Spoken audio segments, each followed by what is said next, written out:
Peristiwa poluan bakar suami yang juga polisi di Kompleks Asrama Polisi Polres Mojokerto, Jawa Timur, Sabtu 8 Juni 2024 menyita perhatian publik.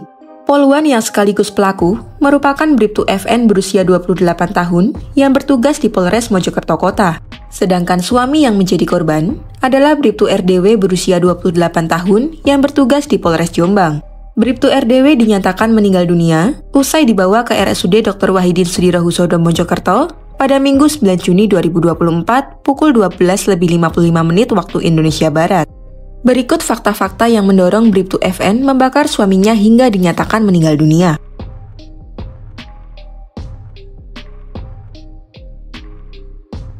Kejadian ini bermula saat Bribtu FN mengetahui rekening bank milik suaminya Bribtu RDW yang berisikan gaji ke-13 senilai 2,8 juta rupiah berkurang drastis dan tersisa 800 ribu rupiah. Bribtu FN kemudian menelpon Bribtu RDW untuk segera pulang ke rumah.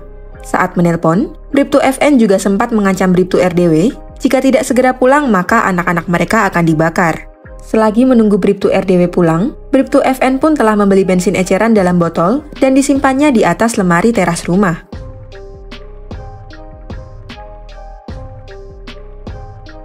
Sebelum melancarkan aksinya, Bribtu FN sempat meminta asisten rumah tangganya untuk membawa anak-anak bermain di luar rumah. Ketika Bribtu RDW tiba di rumah, ia pun cekcok dengan Bribtu FN. Bribtu RDW pun kemudian diborgol Bribtu FN di garasi, lalu Bribtu FN melakukan aksinya.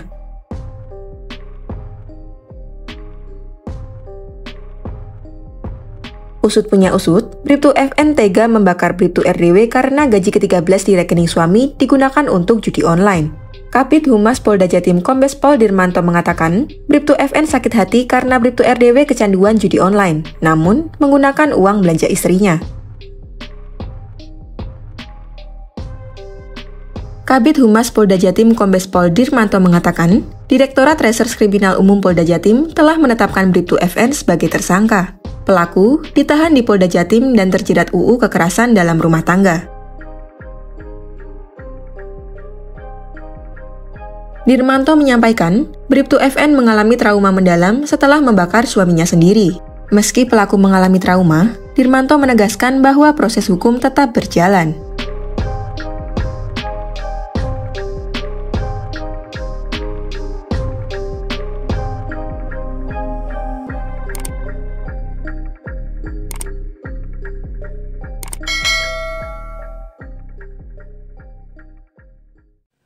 Pertanyaan datang dari Pak Sofian. Bagaimana Ustaz? Kalau menurut Ustaz ini, ya, apakah seorang istri ini membunuh suaminya atau membakar suaminya ini merupakan suatu cobaan dari Allah atau bagaimana Ustaz? Tolong Ustaz jelaskan sejelas-jelasnya. Assalamualaikum warahmatullahi wabarakatuh. Untuk menjawab pertanyaan Pak Sofian, ya, ini namanya bukan cobaan Allah.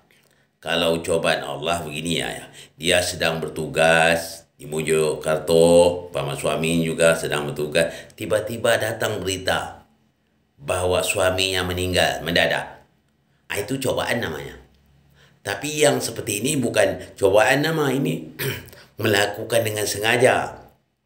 Itu bukan cobaan nama. Itu namanya laknat Allah dengan dia namanya.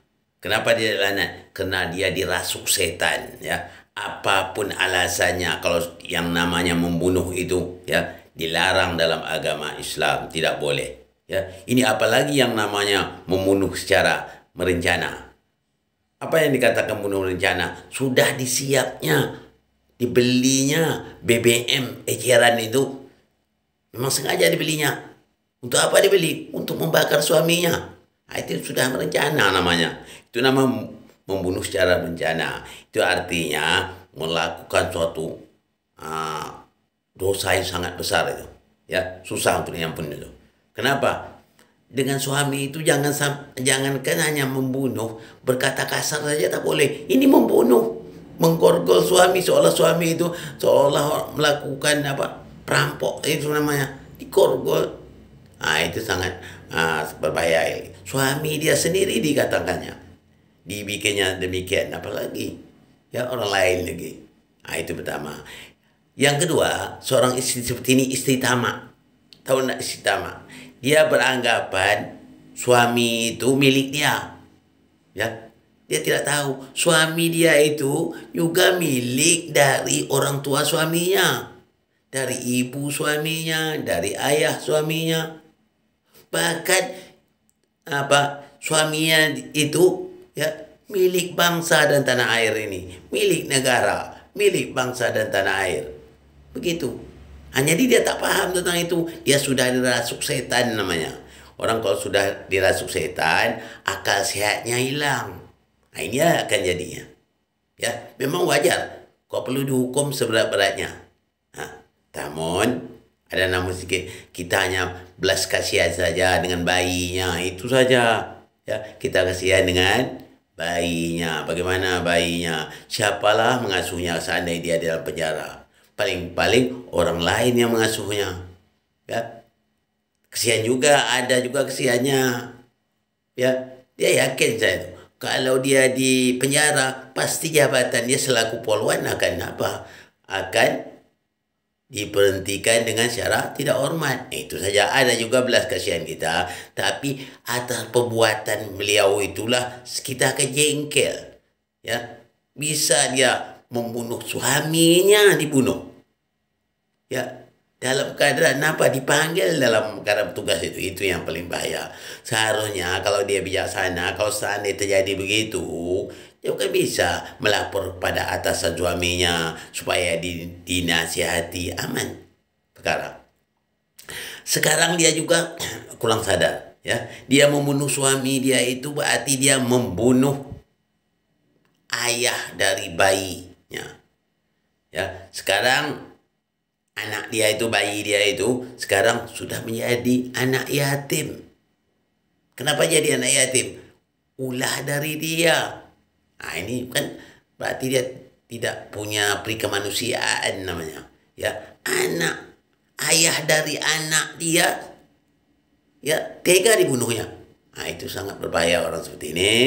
Kok memang kalau dapat hukuman, ya hukuman berat, betul. Tapi kita hanya kesian saja bagaimana cara menyusui anaknya. Kesian itu saja. Ada belas kasihan. Bukan dengan dia, tapi dengan bayi dia. Itu saja kita kesian, ya. Oke, mudah-mudahan Pak Sofyan dapat gambaran yang jelas dari saya. Ya, insyaAllah. Kalau juga tidak jelas, boleh bertanya lebih dekat lagi atau hubungin email saya. Oke. Assalamualaikum warahmatullahi wabarakatuh.